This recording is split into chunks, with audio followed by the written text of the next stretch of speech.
maybe you guys like me, so I'm back again. No. আত্মবিশ্বাস কম থাকাতে captain নয় আমি এখানে, না না, মনে হয় আপনারা আমাকে পছন্দ করেন তাই আমি এসেছি এখানে। আমার মনে হয় এখানে ভয়ের কোনো ব্যাপারই নেই। অধিনায়কের অনেক দায়িত্ব থাকে, আমি যদি কোচ বা অধিনায়কের চাপ কিছুটা হলেও নিতে পারি বিষয়টা ভালোই হয়। আমি কাজটা উপভোগ করি, আপনাদের দেখতে পারাও তো ভালো ব্যাপার। And it's always nice to see you guys as well. Yeah, I think obviously ম্যাচের আগেই নিশ্চিতবাদ, ব্যাপারটা খুবই কঠিন। গতকাল আমরা মজা করে বলছিলাম যে আমরা যদি 200 রান করে তাদের 50 রানে অল আউট করে দিতে পারি তাহলে হয়তো আমাদের সুযোগ থাকবে। আমার মনে হয় পুরো মৌসুমের খেলা মূল্যায়ন করতে গেলে দেখা যাবে আমরা ওঠানামার মধ্য দিয়ে গিয়েছি। আমাদের কিছু ক্রিকেটার ছিল যারা ভালো করেছে, আবার কিছু ছিল যারা অত ভালো করতে পারেনি। শেষ ম্যাচে যখন পাওয়ার কিছু নেই তখন নিজেকে অনুপ্রাণিত করার বিষয়টা কঠিন হয়ে যায়। কিছুটা শক্তিও কম ছিল আজ। This evening. Well, I think firstly the wickets in 𝐂𝐨𝐲𝐲𝐫𝐢𝐧𝐟𝐫𝐢𝐬𝐷 were really good. আগের বিপিএল থেকে এখন তফাৎ কি? প্রথমত চট্টগ্রামের উইকেট বেশ ভালো ছিল, ব্যাটারদের জন্য ভালো ছিল, অবশ্যই বোলারদের জন্য চ্যালেঞ্জিং ছিল। লোকে টি-20 ক্রিকেট দেখে হাই স্কোরিং ম্যাচ দেখার জন্য। আমার মনে হয় না কেউ 130-40 রানের জন্য ম্যাচ দেখতে চায়। হ্যাঁ, একজন বোলার হিসেবে বলতে গেলে এটা আমাদের জন্য কঠিন, তবে আমি যদি জানি যে এখানে হাই স্কোরিং ম্যাচ হবে তাহলে আমার জন্য এটা চ্যালেঞ্জিং হবে, দর্শকদের জন্য এবং ব্যাটারদের জন্য বিষয়টা ভালো। বড় রান করার ক্ষেত্রে কিভাবে ইনিংস গড়তে হবে এইসব বিষয়গুলো ব্যাটাররা শিখতে পারবে। এখানে কিছুটা ভিন্ন ধরনের দক্ষতা নিয়ে আসতে হবে আপনাকে। বেশিরভাগ ব্যাটার এখানে 100-র চেয়ে সামান্য বেশি স্ট্রাইক রেটে ব্যাট করছিল। আগের ম্যাচটাও তো লো স্কোরিংই হলো। এমন ম্যাচ দেখাটা আসলে বেশ কঠিন। আমার মনে হয় সবাই হাই স্কোরিং ম্যাচ দেখতে চায়। যে কোনো টুর্নামেন্টে ভালো উইকেট থাকলে সবাই ভালো করার জন্য চাপে থাকে। যখন উইকেট ভালো থাকবে ব্যাটারদের বড় রান করার চাপ থাকবে, বোলাররাও চেষ্টা করবে ব্যাটারদের আটকে রাখার। অনেক সময় বাজে বল করে এমন উইকেটে পার পাওয়া যায়, এটা টি-20 ক্রিকেটের জন্য ভালো নয়। Sometimes you can actually bowl badly and I'm not sure because I was শুরুর দিকে খেলা দেখার সুযোগ ছিল না, আমি ক্রিকইনফোতে খেলার খবর রাখছিলাম। আমি আসলে জানি না শুরুর 7-8 ম্যাচে কি হয়েছে। যখন আপনি টানা ম্যাচ হারবেন তখন স্বাভাবিকভাবেই আত্মবিশ্বাস কমে যাবে আপনার, শুধু অধিনায়কের নয় পুরো দলেরই। আমরা সবসময় চেষ্টা করেছি কোয়ালিফাই করার। প্রথম 4-5 ম্যাচের পর সবাই ভেবেছে আমাদের হয়তো কোয়ালিফাই করার অনেক ভালো সুযোগ রয়েছে। এমন কোনো টুর্নামেন্ট যখন আপনি খেলছেন সেখানে 11 থেকে 12 ম্যাচ আছে, সেখানে প্রতিটা ম্যাচই গুরুত্বপূর্ণ। শুধু প্রথম 4-5 ম্যাচই নয়, পরের 4-5 ম্যাচ হেরে আপনি বাদও পড়ে যেতে পারেন। এখানে ধারাবাহিক হতে হবে। যেখানে আপনি 10-এর চেয়ে বেশি ম্যাচ খেলবেন দেখা যাবে সেরা দলগুলোই একদম ওপরে থেকে শেষ করবে। খুলনা এবং চ্যালেঞ্জার্স কাছাকাছি দল ছিলাম, তবে চ্যালেঞ্জার্স আমাদের টপকে কোয়ালিফাই করে ফেলেছে। আমার মনে হয় আরও 1-2টা ম্যাচ যদি জিততে পারতাম তাহলে হয়তো কোয়ালিফাই করতে পারতাম, কারণ আমি মনে করি আমাদের স্কোয়াড ভালো ছিল। Challenges, I think we were kind of the next batch of teams.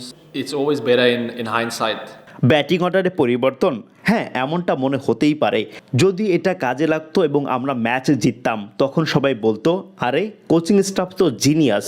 যদি এটা কাজে না লাগে তখন হয়তো আপনি দুঃখ করে বলবেন আগের ধারাবাহিকতা বজায় রাখলেই ভালো হতো। হারলে হয়তো অনেক প্রশ্ন সামনে চলে আসে। যদি কেউ জিততে থাকে কিছু ভুল করার পরও তখন মানুষ মাঝে মাঝে এসব ভুলে যায়। এই মৌসুমে আমরা যথেষ্ট ভালো ক্রিকেট খেলিনি। লিগ পর্বে আমাদের অবস্থান দেখেই এটা বুঝতে পারা যায়। Shown where we finished in the league stages. Yeah, I think obviously extremely difficult. We were actually joking about yesterday, thinking that if we maybe scored 200 and you bowl them out for 50, we still in with a chance. But yeah, I think in sort of summing up our season, it's been very up and down. We've had periods where we've been very good, and then periods where we obviously haven't been good. And then coming into the last match with not really much to play for, it's always going to be difficult to get yourself up. And yeah, obviously the energies were a little bit low this evening. Well, I think firstly the wickets in 𝐂𝐨𝐲𝐲𝐫𝐢𝐧𝐟𝐫𝐢𝐬𝐷 were really good.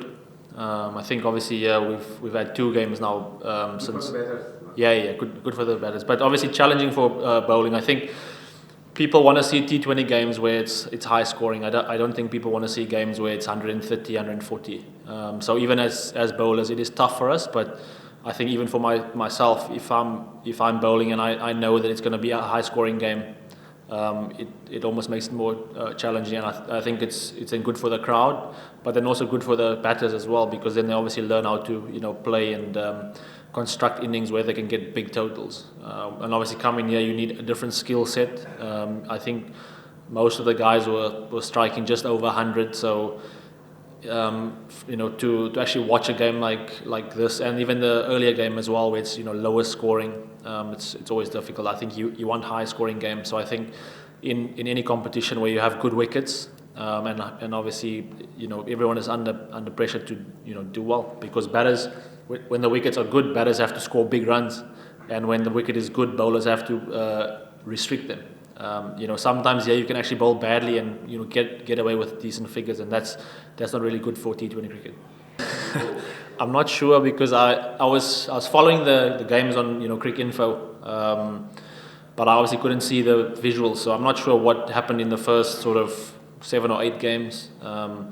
But I think certainly since I've come here, obviously confidence is low once you've lost a couple of games. I think not just the captain, I think everyone in the squad. And then I think you're always playing catch-up cricket, trying to qualify for the playoffs. I think after 4 or 5 games, I think everyone probably thought, we have a really good chance to get in. But when you're in a tournament where it's 11 or 12 games, every single game is important. So not just the first 5 or 6 games, because you can still lose the next 4 or 5 games and then not qualify. So it's about being consistent in every competition where you play more than 10 games. I think always the better teams finish near the top. I think obviously 𝐂𝐨𝐻𝐲𝐫𝐢𝐧𝐠𝐭 and Challengers, I think we were kind of the next batch of teams, and obviously they qualified ahead of us. But I still feel that if we had 1 or 2 games where we had won, we would have been really not favourites for the finals, but up there, because we have a really good squad. Maybe you guys like me, so I'm back again. No, I think I mean, if he'll have to answer for himself, but I don't think it's about shying away. I think it's just he has a lot of responsibilities. So for someone like myself, if I can take a small load off the captain, even the coaches as well, just trying to help them out as well, I think that's a job that I really enjoy, and it's always nice to see you guys as well. It's always better in hindsight. I think if it came off and we ended up winning those games, then everyone says, oh no, the coaching staff are geniuses. But obviously if it doesn't come off, then you look back and you say, maybe keep the same consistency, all of that type of stuff. So I always find that when you're losing, there's a lot more questions. Sometimes when you're winning, even if you're not playing well or you're making a few mistakes, people kind of brush over it. I think just for us this season, we just haven't been good enough. And obviously it's shown where we've finished in the league stages. Thank you. Thank you guys. Thank you so much. I'll see you next year.